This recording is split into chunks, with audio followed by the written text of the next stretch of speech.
안녕하세요. 내가 하고 싶은 이야기는 횡설수설 꼴통 편의제가 달라졌어요 입니다.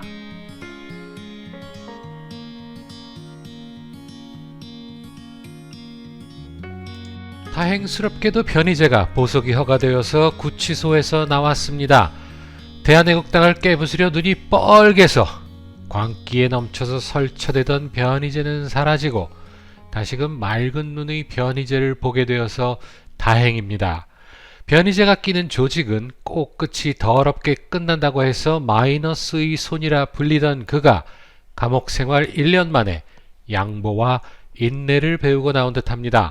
감옥에 있는 동안에 그동안 다툼이 있었던 많은 이들과 화해를 한 듯 보이는데, 물론 편의제 같은 자신만 독야청청이고 다른 것들은 다 나쁜 놈들이라 생각하는 꼴통들은 화해했다고 말하면 진심으로 화해를 한 것이겠지만, 정규제같이 달고 달아서 파리도 미끄러질 정도의 인간성을 가진 것들은 앞에서는 화해하고 뒤돌아서서 바로 칼을 갈고 있을 것이라 생각합니다.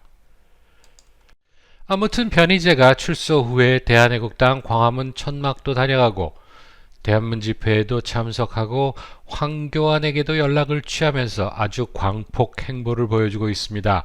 자신의 재판과 관련하여 도움이 될 만한 인사는 누구라도 만나서 협조를 구하겠다고 말하는 편의제를 보고 있자니 조금은 안쓰러워 보였습니다. 과거에는 모든 것이 다 괜찮은 인사라도 자신이 생각하는 기준에 어긋나는 짓을 하나라도 한다면 선을 긋고 들이받아대던 아나무인의 독불장군이긴 했어도 잘못된 것은 잘못된 것이라 말할 수 있던 몇 안 되는 논객이었는데, 지금은 자기 코가 석자라서 그런 것이긴 하겠지만 박사사칭 반중파리 김정민과 양다리 보수파리 김세의 싸움에서 중립을 지키겠다고 하는 모습에서 편의제도 이제 한물 간 것 아닌가 하는 아쉬움이 밀려왔습니다. 무엇이든 이슈가 생기면 제일 먼저 분석하고 평가하여서 옳고 그름에 대하여, 물론 편의제의 판단이 틀린 경우도 많았었지만 자신의 의견을 과감하게 개진하던 그런 단단하던 청년 편의제는 이제 더 이상 볼 수 없을 것 같아 조금은 허탈합니다. 사소한 석사 논문 표절도 물고 늘어지던 편의제가 박사 사칭범의 허접한 반중놀이에 침묵을 한다는 것은 뭔가 나사가 빠져도 여러 개가 빠져 보입니다. 자기 자신 스스로가 미쳐서 날뛸 때 조원진 친중 논란을 일으켰다는 원죄 때문일 수도 있겠지만, 자기 자신에게도 늘 엄격했었던, 자신이 잘못한 것이 있다면 인정하고 용서를 구하던 그런 모습의 편의제는 이제 더 이상 없었습니다. 과거의 신의 한 수 신혜식을 사탕팔이라 비하하던 그가 눈물 질질 짜면서 후원을 구걸하면서도 시청자들을 호구 취급하고 있는 김세의와 같이 앉아서 히히덕거리면서 슈퍼챗 들어온 것 나누어 달라는 소리를 하고 있는 편의제를 보면서 부디 그가 힘들고 아픈 현실을 웃어넘기기 위하여 연기를 하고 있는 것은 아닐까 생각해 봅니다.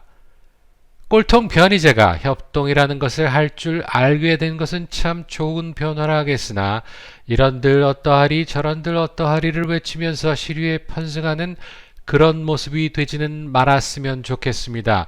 이왕이면 진정한 보수우파가 되어서 단순히 친노 종북이 싫어서 그들과 대적해서 싸우는 것이 아니라 대한민국을 위하여, 보수우파의 미래를 위하여 노력하는 사람이 되었으면 하는 바람입니다.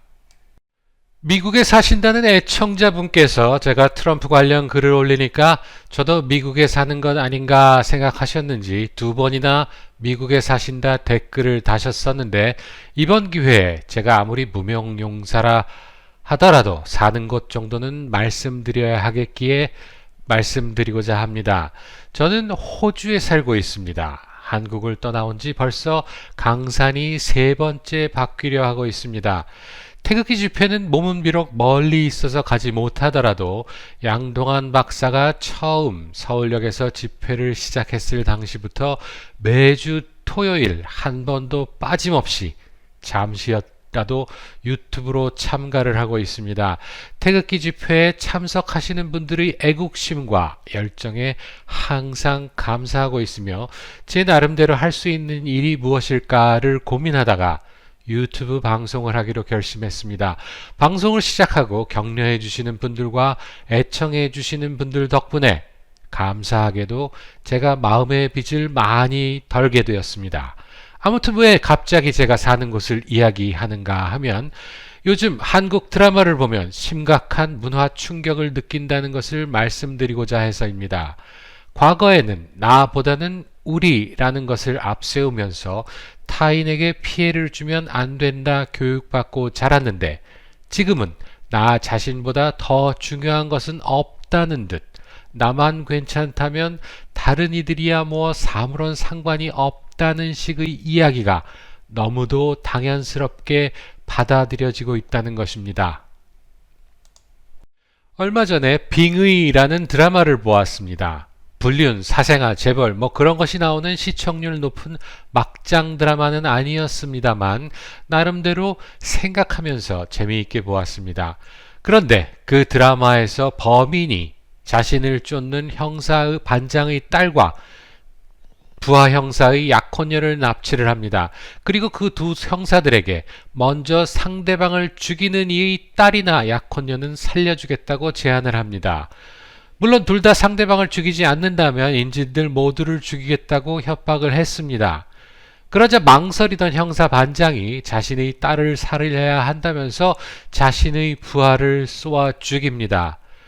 자기 딸의 목숨이 소중하다면 다른 이의 목숨도 소중하다 여겨야 할 것인데 자기 딸을 살리기 위하여 다른 이를 죽이는 말도 안 되는 일이 그럴 수도 있는 선택이었다고 동의할 사람들이 많이 있을 것이라는 것에 놀랐습니다. 물론 그 형사반장은 양심의 가책으로 자살을 하긴 했습니다. 하지만 자신과 자신의 딸이 살기 위하여 아무 잘못 없는 부하 직원과 그의 약혼녀를 죽이는 선택을 한다는 것에서 받은 충격은 오랜 동안 제 머릿속에서 지워지지 않았습니다. 혹시 이인호 소령을 기억하시나요? 월남전 때 수류탄을 몸으로 막아내어 부하들을 구해낸 중대장님의 이야기를 어릴 적 듣고 자라면서 나도 나중에 육군사관학교에 가야겠다라고 생각했던 적도 있었습니다. 과거 제가 살던 대한민국은 이인호 소령처럼 자신을 희생해서 다른 이를 구한 이들을 칭송하면서 최소한 남에게 피해는 주면 안 된다는 교육을 하던 그런 나라였는데 지금의 대한민국은 국가의 부름을 받아 병역 의무를 이행하다가 북괴의 공격에 죽거나 다쳐도 죽거나 다친 이를 비하하고 매도하는 그런 황당한 나라가 되어버렸습니다. 자신들의 이익을 위하여 타인의 권리를 침해하는 행위를 서스럼 없이 하는 세태가 심히 당황스러울 뿐입니다. 자신들이 정치 생명을 연장시키기 위하여 일국의 대통령을 탄핵하고 그 탄핵 역적들의 빌붙어 사는 요설꾼들은 그런 사기 탄핵을 정치적 행위라 미화하고 박근혜 대통령이 오죽 무능하면 탄핵 당했는가라는 개소리를 서슴없이 짖어대는 현실을 도저히 이해할 수가 없습니다. 목에 칼이 들어와도 할 말은 해야 한다던 선비들의 기계와 지조는 온데간데 없고 그저 당파 싸움이나 하면서 자기 패거리들이 이익만을 탐하던 탐관 오리들의 후손들만 남아있는 듯 보입니다.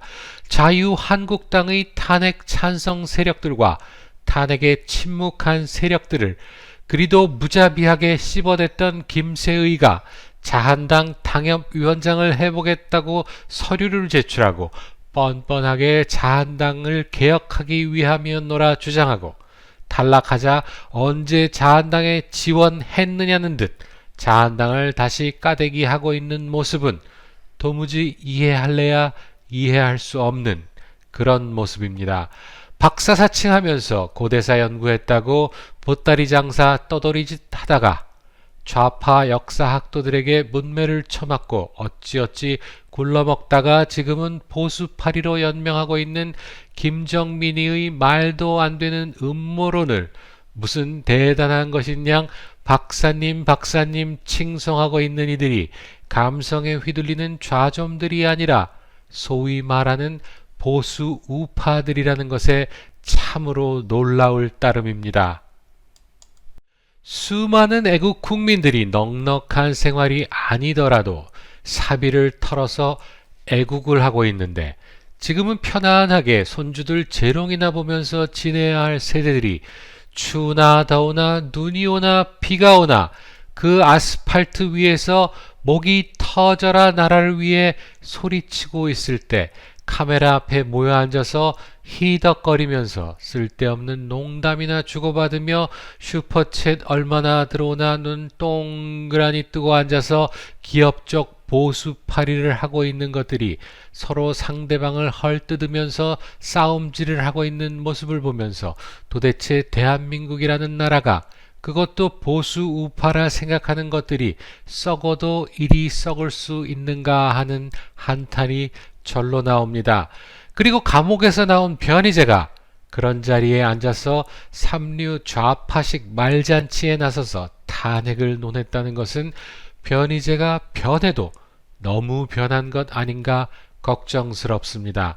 어쨌든 양다리 보수파리가 친중 논란에 고소로 맞대응하기로 한 것은 똑똑한 결정이었습니다. 말도 안 되는 친중 뒤집어 씌우기에 대한 대책으로 무대응 아니면 고소밖에 없으니까요. 반중파리 김정민의 동지라 자처하는 안정권위는 중립을 지키겠다는 처음의 자세를 바꾸어서 김정민이 맞건 틀리건 김정민을 지지한다고 나섰습니다. 서로 부끄러운 비밀을 공유한 것들이 끈끈한 의리인 양 떠드는 것은 대부분 혼자 죽지는 않겠다고 협박질을 해대는 것 때문인데 이들도 그럴 가능성이 높아 보입니다. 그래도 실닷 같은 기대는 있었었는데 보수 우파라면서 엄연한 학력 사기범을 지속적으로 박사님이라 부르면서 강용석, 김세의가 서울대 출신을 뽐내면서 자신들을 학력으로 무시했다는 식으로 1대 99 선동질을 하는 안정권의 끝은 잘해봐야 신의식이 아닐까 합니다. 아무튼 이 모든 것이 종북 좌파들의 지난 반백년 이상의 사회 붕괴 공작의 결과이고 이 모든 것이 보수 우파의 가면을 쓰고 대한민국의 올바른 정신 세계를 무너뜨린 사이비 보수우파 뉴라이트들의 만행이라 해야 할 것입니다. 사기 탄핵이 가능했던 이유는 그 누가 무슨 핑계를 대던 간에 사이비 보수우파들이 자유한국당이라는 보수우파 정당을 차지하고 있었기 때문입니다. 겉으로 늘어난 좌파들보다 우리 편이라 속이고 있는 사이비 우파들이 우리들을 절망의 나락으로 밀어내고 있다는 것을 결코 잊지 말아야 합니다. 그런데 가장 중요한 것은 그런 사이비 우파들을 존재하게 한 것은 묻지마 투표를 했던 보수 우파 국민들의 크나큰 실책이라는 것입니다. 지금이라도 보수 우파 국민들이 정신 똑바로 차리고 사이비들을 걸러내도록 하여야 할 것입니다.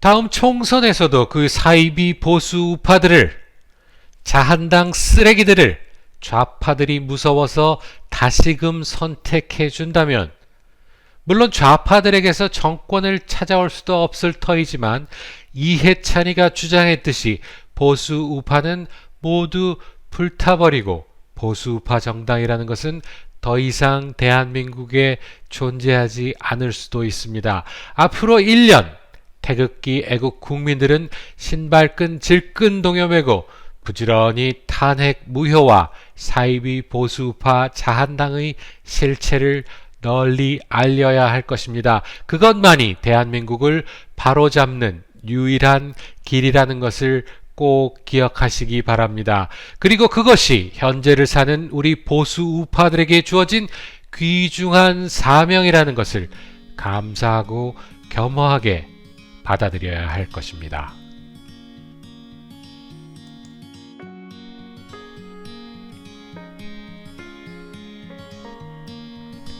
내가 하고 싶은 이야기는 꼴통 변희재가 달라졌어요는 여기서 마치겠습니다.